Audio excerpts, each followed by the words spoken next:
జీవితాలను గడుపుతున్న మా మత్స్యకార సోదరీమణులందరికీ నా హృదయపూర్వక నమస్కారాలు. మన ఉప్పాడ పిఠాపురం నియోజకవర్గంలో ప్రత్యేకించి ఉప్పాడ కొత్తపల్లి ప్రాంతం ఇప్పుడు మీకు ప్రపంచం మన దేశమంతా తెలుసు. ముఖ్యంగా మన రాష్ట్రం అత్యధికంగా మత్స్యకార వృత్తి మీద ఉండే కుటుంబాలు ఎక్కువ. సో నా దృష్టికి గత కొన్ని రోజుల క్రితం, దాదాపు 10 రోజుల క్రితం మత్స్యకార సోదరులందరూ ఇక్కడ 4 రోజులు ధర్నాలు చేశారు. అలాగే పరిశ్రమల కాలుష్యం వల్ల మాకు వేట మత్స్యజాతి అంతరించిపోతా ఉంది అని మీరందరూ చేసింది నాకు చాలా బాధ కలిగించింది. ఎందుకంటే మన జీవనోపాధి మీకు ఇబ్బంది కలుగుతూ ఉంది, ఎలా చేయాలి ఏంటి అనేది వీటి మీద మాట్లాడుతూ వచ్చాం. సో పొద్దున్నే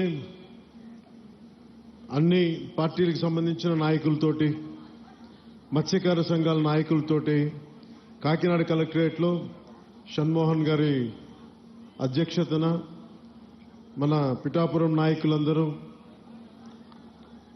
మన కాకినాడ ముఖ్య నాయకులందరూ కూడా కూర్చొని మన పిఠాపురం ముఖ్యంగా మత్స్యకార సంఘాల నుంచి ఏ సమస్యలు ఉన్నాయి, ఇక్కడ ఏమున్నాయి, ఏం జరుగుతున్నాయని మొత్తం చాలా కూలంకషంగా చర్చించడం జరిగింది, చాలా డీటెయిల్గా. సో ఒకసారి ఏం చేశాం, దాని తాలూకు సారాంశం ఏంటి, మీరు లేవనెత్తిన అంశాలకి మీరు నన్ను అఖండ మెజారిటీతో గెలిపించిన మీ పిఠాపురం ఎమ్మెల్యేగా ఏం చేయాలి ఇవన్నీ ఒకసారి మీకు ముందు పెడతాను. గతంలో నేను చెప్పినట్టుగా చాలా సందర్భాల్లో ఇక్కడంతా మాట్లాడాం, మీ ఓట్ల గురించి అడిగాం, మీరు మద్దతు ఇచ్చారు, కూటమి ప్రభుత్వం గెలిచింది. సో వీటన్నిటికీ ముందుగా నేను కృతజ్ఞతలు చెప్పుకుంటా ఉన్నాను. దాదాపు 7,193 మత్స్యకార కుటుంబాలు దీనిని చేపలని పట్టడం అనేది ఆధారం చేసుకుని ఉన్నారు. సముద్ర స్వభావాన్ని అంచనా వేసి వేట చేయటం మన మత్స్యకార సోదరుల తాలూకు అపూర్వమైన నైపుణ్యం. అలాంటి మీకు అండగా ఉండటం మా అందరి బాధ్యత. కూటమి ప్రభుత్వం మత్స్యకారుల భరోసా కింద వేట నిషేధ సమయంలో 20,000 భృతిని అందించింది. మీ ప్రతి కష్టంలో నేను ఉన్నాను అని చెప్పడానికే ఈరోజు ఇక్కడ రావడం జరిగింది. యాక్చువల్గా 10వ తారీఖు వస్తానని చెప్పాం, ఒక రోజు ముందుగానే. మధ్యలో ఆరోగ్యం బాగాలేక రాలేకపోయాను, కానీ ఒకరోజు ముందే మీకు ఇచ్చిన డేట్ కంటే కూడా ముందే వచ్చాం. అలాగే మీరు సముద్ర గర్భం నుంచి తీసుకొచ్చే మత్స్య సంపద వేలాది కుటుంబాలకి ఆహార భద్రత, జీవనాధారం అందిస్తుంది. ఈరోజు కాకినాడ జిల్లా కలెక్టరేట్ సమావేశంలో నిర్వహించిన సమావేశంలో మన సమస్యలన్నీ నాకు దృష్టికి తీసుకొచ్చారు. ముఖ్యంగా ఇక్కడ నక్కపల్లి SEZలో కానీ, అటు మనకి తుని మండలంలో, మనకి తుని నియోజకవర్గంలో అక్కడ దివీస్ ఫ్యాక్టరీ కానీ, ఇక్కడ అరవిందో కానీ, మిగతా చిన్న చిన్న పరిశ్రమల నుంచి కాలుష్యాలు వచ్చేస్తున్నాయి, మత్స్య సంపద అంతరించిపోతా ఉంది, మాకు వేట దొరకట్లేదు అంటే ఇదొకటి ముఖ్యమైన సమస్య నాకు ప్రస్తావించారు. 2, ఎక్స్గ్రేషియా సముద్రం వేటకెళ్ళినప్పుడు ప్రాణాలు కోల్పోయిన కాకినాడ జిల్లాకి చెందిన 18 మంది మత్స్యకార సోదర కుటుంబాలకి మా ఎక్స్గ్రేషియా అందలేదని చెప్పారు. వెంటనే ఈ రోజునే నేను స్వయంగా 5 మందికి ఇప్పించాను. మిగతా 13 మందికి, దాదాపు 18 మందికి 5 లక్షల రూపాయల చొప్పున 90 లక్షలు వారికి వెంటనే మంజూరు చేయడం జరిగింది. సో ముందుగా ఈ సమస్యని ఒక మంచి శుభంతో మొదలు పెడదామని. ఒకటి, పొల్యూషను, మన చేపలు మత్స్య సంపద కొంచెం దెబ్బతింటా ఉందని అదొక దృష్టికి పట్టుకొచ్చారు. 2, మన అమీనాబాద్ హార్బర్లో ఈ డిజైన్ లోపం కారణంగా మనకి రాళ్లను తాకి మనకి పడవలు దెబ్బతింటా ఉన్నాయి, వాటికి వలలకి చిక్కుకుపోయి ఇబ్బంది అయిపోతా ఉంది, అదొక రెండో సమస్య చెప్పారు. అలాగే మూడోది ఉప్పాడ సీ ప్రొటెక్షన్ వాల్ గురించి మాకు ఇంత జరుగుతూ ఉంది, దీనికి మీరు ఏం చేయబోతున్నారు అనేది. ఇంకొకటి, ఇక్కడ మనకి మత్స్య సంపద దొరకనప్పుడు మేము అంతర్వేదిక కానీ మచిలీపట్నం కానీ మిగతాటి నిజాంపట్నం వైపు వెళ్తా ఉంటే మాకున్న సమస్యలు, అక్కడ స్థానికంగా ఉండే మత్స్యకారుల సంఘాలతో మా గొడవలు వస్తున్నాయి. దీని మీద ఏం చేస్తారనేది ముఖ్యంగా ఈ 3 సమస్యల మీద ప్రస్తావించడం జరిగింది. దీంతో పాటు దానికి అనుబంధ సమస్యలు. సో నేను మీ దృష్టికి తీసుకొస్తుంది పాపేట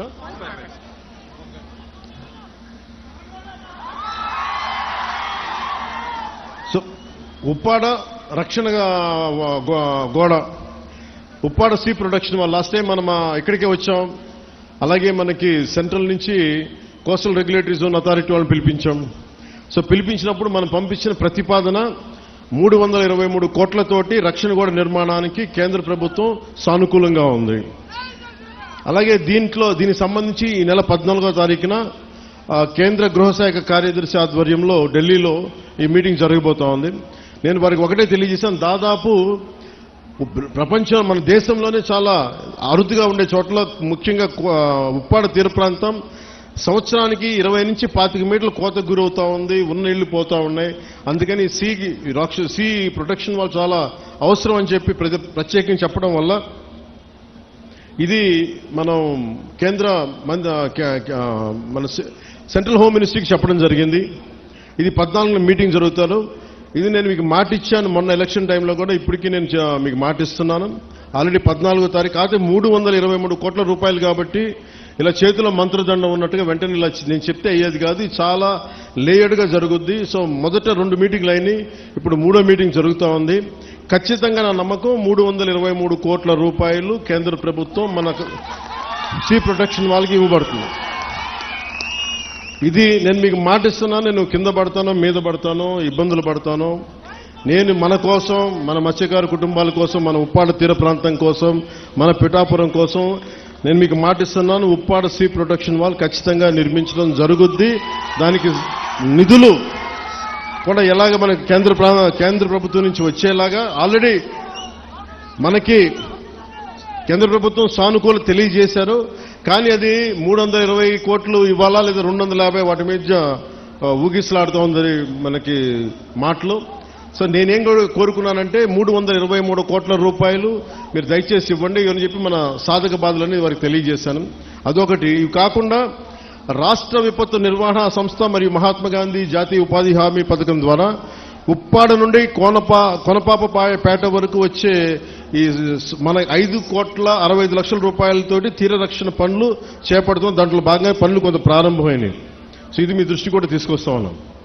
అలాగే మనకి మత్స్య సంపద వేరే చోట్లకి వెళ్తున్నాం, వీటన్నిటి గురించి మాట్లాడితే. అలాగే మన కొల్లు రవీంద్ర గారితో మాట్లాడాం. ఆయన ఆధ్వర్యంలో నిన్న ఫిషరీస్ వాళ్ళు మీటింగ్ చేశారు మంత్రివర్యులతోటి. అలాగే రాజోల్ ఎమ్మెల్యే శ్రీ వరప్రసాద్ గారిని కూడా ప్రత్యేకంగా అంతర్వేది మత్స్యకార సమావేశాలతో ఏర్పాటు చేశారు.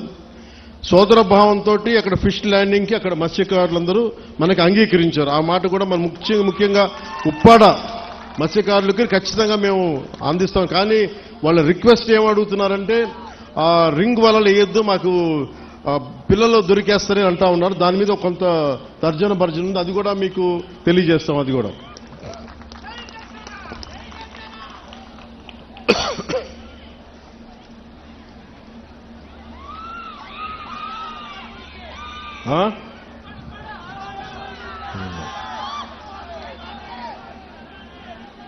అలాగే పొల్యూషన్కి సంబంధించి కొంచెం డీటెయిల్గా మాట్లాడతాను మీతో.